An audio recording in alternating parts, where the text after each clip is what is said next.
Hey, how's it going, guys? Welcome back to another video. Right, today we're on the small pier and we're fishing for some flatfish.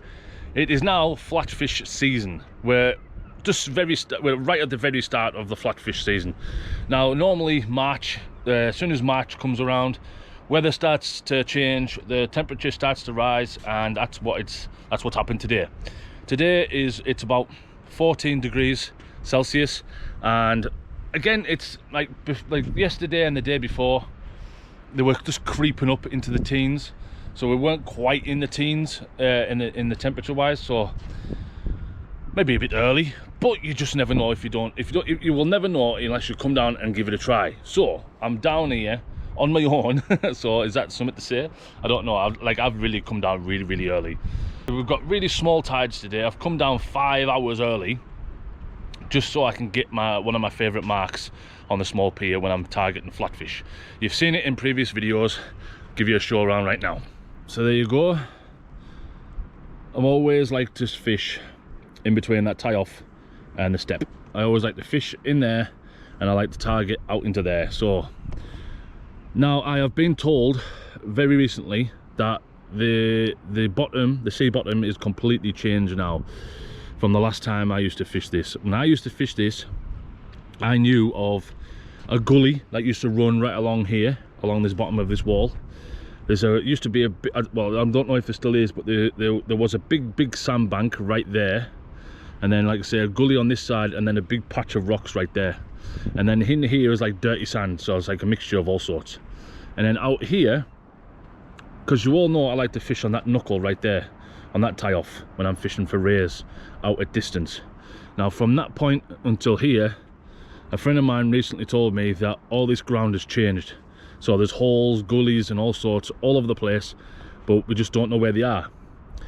Now, for first casts, I'm going back to what I know, on the bank. So I've put the big rod, which is, by the way, the new Achios, the Achios Crave. I've put that out on the sandbank, out there on a horseshoe type lead where it's flat so it won't roll around. And on the small spinning rod that I've got, just a little, what is it, an 8-foot spinning rod that I've got there, I've put that out on a running ledger just in here, so I let it roll around and try and find a gully on its own. But we'll see how that goes for now. This is my favorite location. That's how I'm fishing. Now, choice of baits, I've only brought one type of bait, because for when you're flatty fishing, especially for flounder and for plaice, really you only need one bait. Look at that. Big, juicy ragworm. Yeah, some big juicy ragworm. I've got a tenner's worth, and when I fished the competition of Ensilith, if you haven't watched that video, link will be in the description and it'll be on the card up here. In that video, I used ragworm, blow lug, and some, yeah, that's all I used, just blow lug and ragworm. Now, I managed to have a couple of bits of rag left at the end after a 4-hour session. Now, I've come out on a 5-hour session, but this time I'm fishing with 2 rods. So I should run out of bait by the end of 5 hours. I should, but we'll see how it goes. It just depends if we actually catch any fish or not, because obviously when doing the fishing on the fishing competitions, normally you leave them out a lot less than you would when you're fishing off the pier, pleasure fishing. Now, when you're fishing pleasure fishing, you know, you can leave them out there for like 25 minutes to 30 minutes, but I'm gonna leave them out for that long. So that's shorter that I was leaving them out on the competitions, you know what I mean? So in the competition, I was leaving them out like 15-20 minutes max, and I was bringing them in all the time, rebaiting, casting out, rebaiting, casting out every 20 minutes, and that's how I ran out of bait so quickly. Now, when you're pleasure fishing and you cast every 30 minutes, there's a chance that you'll still have loads of bait left. Hopefully, that's the plan. Fingers crossed. We can last the full 5 hours up to high tide. But yeah, I'm going to put you down. I'm going to set you up over there somewhere, and if I get a bite, I'll let you know.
I was saying to myself earlier, I wonder if I've jinxed it because I've put water in the bucket already. But as you can see, I didn't jinx it. I've managed to catch, that is a flounder. But I will give you a better show of it right now. Oh, look at our little what's them swimming around? What's them?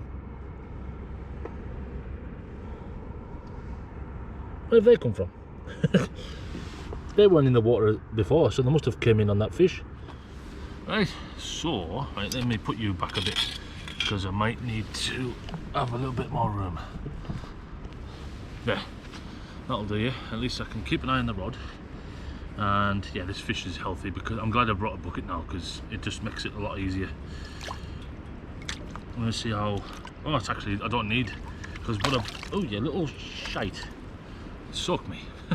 Because what I brought a piece of wire like this with a hook on the end and a loop on one end, just because sometimes flounder, plaice get deep hooked and you need to go through the top of the gill and turn the hook around and then pull the hook out, and that's how you unhook them if they get deep hooked. But so far we're going to have to show you that today, but yeah, I don't need to do that because it's only hooked in the top lip or bottom lip or side lip.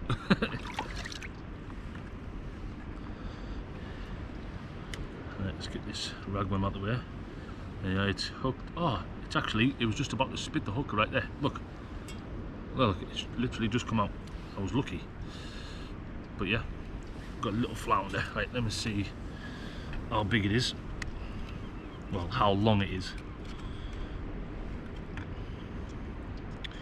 It's only 29 centimeters, but it's a start. It's a little flounder. Now, I've heard, a friend of mine told me that a really nice flounder came out the other day on here, and I would love to catch one of them, 100%. But yeah, I'll give you a better show of this fish now. Chill out. There you go. Nice little flounder. Yeah, 100% flounder. Nice little flounder. Right, I'm going to put it in this bucket, let it revive, and then when the tide gets up a bit higher, I'll release them all. Well, I'll release this one down the steps later on when the tide gets a bit more high, because I don't want to drop it so high because it might kill it. But yeah, lovely little fish. Right, put it in this bucket. It'll be absolutely fine in there. Right, the rig that was caught on was just a basic 1 up 1 down with a 3-ounce green ball weight, thanks to Matt, because Matt gave me this yesterday when I went to pick up the ragworm from him. Yeah, there's the lovely ragworm. That's the one that caught you. Yep, that was the one that caught you. It was on the flotation bead, so this was buoyant, a little bit buoyant up off the sand, so the crabs don't get it. And if you look at this one's being crabbed. But yeah, bottom hook, near the weight, near the glowy weight. I don't know if that glows in the dark or not, let me see. No, it doesn't. But yeah, so the other reason why I've put a ball weight on like this is just so then it rolls around on the sand in the current, and then if it rolls into a gully or into a hole, hopefully that's where the fish are lying, and it worked out. And the one that's out there now, it's not quite a ball weight like this one, but it still should roll around and hopefully find a hole or a gully where all the fish are lying. But yeah, let's see if we can get another one. Right guys, I've been sitting here for like 10 minutes trying to get this GoPro to turn on. Put a fresh battery in and just wouldn't turn on. It wouldn't register the battery. But now I put a different one in. That didn't work either. So then I put the one that I tried the first time in the back of the camera to see if it would work a second time, and this time it worked. GoPros, it's starting to do my head in. But in that meantime of me farting around with the camera, I was getting another bite on the big rod, and what I done was I literally put out a lot of line when I was getting bites, and the line is tight again. So either that's the current moving it out, or a fish is moving it out. So let's see if there's a fish there. It's not a very big fish. Oh, that's why. I'll show you. Well, but it's not the species we were after. But I got a double shot of whiting. There we go. Double shot of whiting. Both the same size, I would say. Yeah. Right, we'll get these this trace off.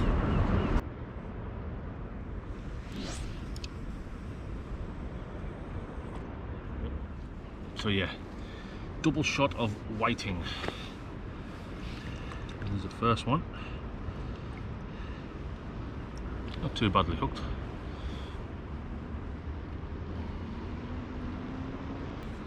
There you go. Little pin whiting. So these are like a bycatch. You could catch when you're fishing for plaice and flounder. But yeah, like I say, you just got to fish through them really, and until you get to the target species. So this one. Oh, this one is lively.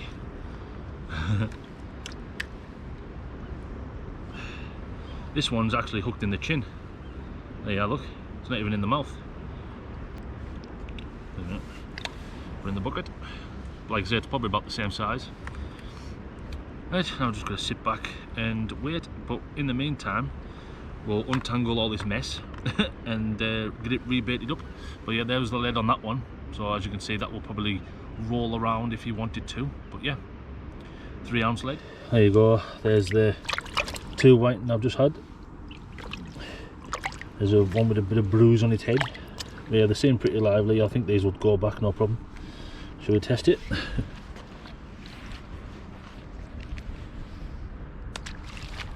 Oh yeah, oh yeah, no problem, he's gone.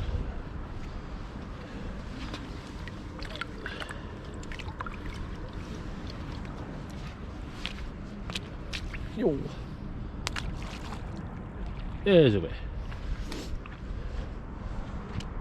Right, well I've got a visitor because he didn't have the key for the house, so he's come to pinch the key off me and probably stay here for like 5 minutes or something. But yeah, see if I can get a bite, and I'll see if I can get Alexander to bring it in on the little rod. Right, I'll let some line out just to give it some slack, because this rig is a running ledger, so I was hoping it would tighten up on its own, and it did. So that means it was taking some line, so I'm guessing whiting, but hopefully it's something different. Is it there? Yeah, there's definitely something there. Let's hope it's a big flatty. And I swear to God, if you get a Plaice, I'm throwing you in. No thanks. I don't think it is there. But there's a fish there, yeah. Oh no, it's a whiting. Well, that's his first whiting he's had for a while. Like 4 months. 5. 4 months? Yeah. You weren't out fishing in the winter. Was it?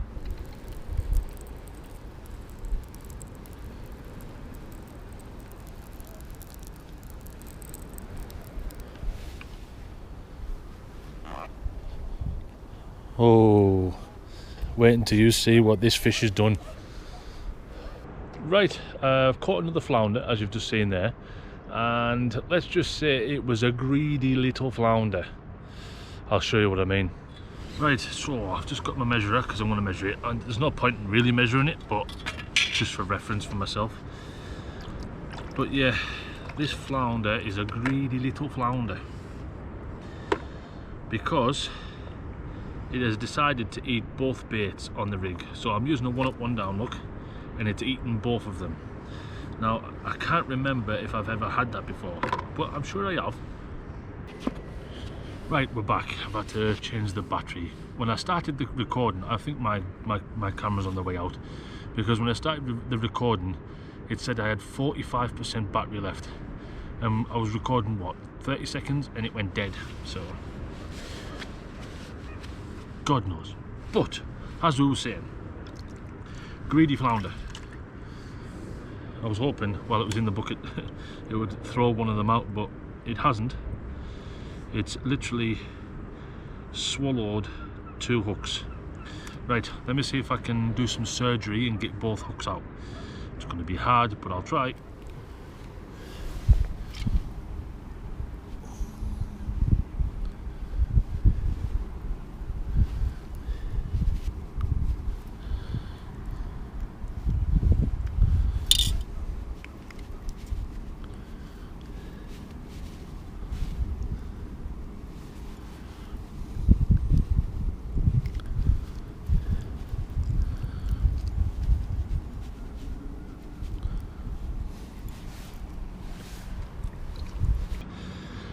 That took me a long time to get, but I'm glad I had this bucket of water with me because the fish is absolutely fine.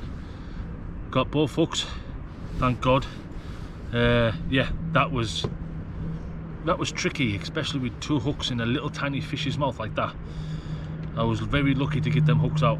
That is one lucky flounder. Right, I'm going to give you a little show of this little flounder. It's been sitting in the bucket now, recovering for a bit, now that it's had 2 piercings in its mouth and it's had the hooks removed. I've just been watching it swimming around the bucket, so I know it's healthy. Ooh, ooh, ooh, ooh. There you go. Nice little flounder. Should we give it a measure? I don't see if there's any point, but we'll give it a measure anyway, just so you know. It is, I'm going to say that's 24 centimeters, so it's not far off the other one. But yeah, little baby flounder. But it's a good start of the Flatty session, of the Flatty season, I should say. But for the first session on the Flatties, not too bad. The main target, of course, is Plaice. Now, I think we've got to wait a bit longer for some Plaice. Let the water warm up a bit, sunshine, clear the water up a bit. Should be alright. Give it like a week or so of nice weather. Should be fine. But we'll be back. We'll be back. Right, I just want to quickly mention, I don't know if you've noticed or not, but I have turned on memberships on the channel. So if you want to become a member, please click on that join button down below and you'll see all of my content before it goes live to everybody else on Sundays.